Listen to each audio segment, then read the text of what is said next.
മാലിയുടെ ഗളനാളമപ്പോൾ വനമാലി ചക്രേണ ഖണ്ഡിച്ചു കളഞ്ഞിതു താപസ നിർജ്ജര ചാരണരാദികൾ താപമകന്നു മുകുന്ദനെ വാഴ്ത്തിനാർ.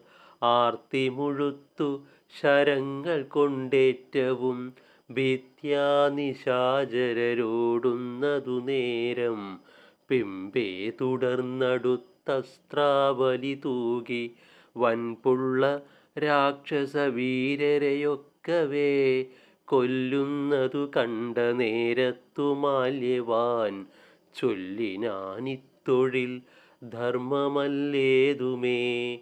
പേടി പെരുത്തു നിരായുധന്മാരുമായോടുന്നവരെ വധിച്ചാലതുമൂലം വന്നുകൂടിയിടും നരകമെന്നുള്ളതും നിന്നുള്ളിലില്ലയോ ധർമ്മജ്ഞനല്ലോ നീ.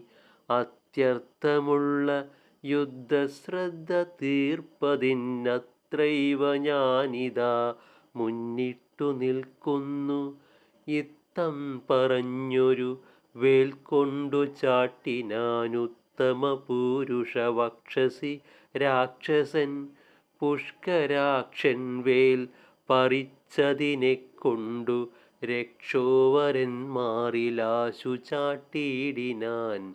വേലതുകൊണ്ടു തളർന്നാശ്വസിച്ചവൻ ശൂലമെടുത്തു വേഗേന ചാട്ടിയിടിനാൻ.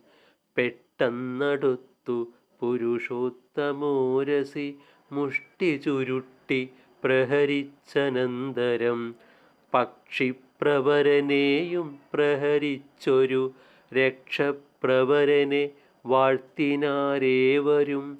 താക്ഷ്യനും തന്നെ പക്ഷപുടങ്ങളാൽ വായ്ക്കുന്ന വാദവേഗത്താൽ നിശാചരം ദൂരെ തെറിപ്പിച്ചു വീഴ്ത്തിനാനന്നേരം പാരിൽ പരന്നിതു ചോരപ്രവാഹവും. അഗ്രജൻ വീണതു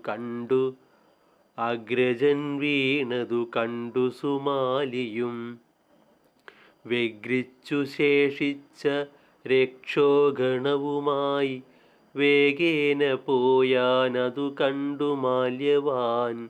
ശോകേന സോദരൻ തന്നോടു കൂടവേ ലങ്കയിൽ ചെന്നു ദുഃഖിച്ചു മരുവിനാൻ. ഓം ശ്രീ ഗുരുഭ്യോ നമഃ. ഹരി ഓം.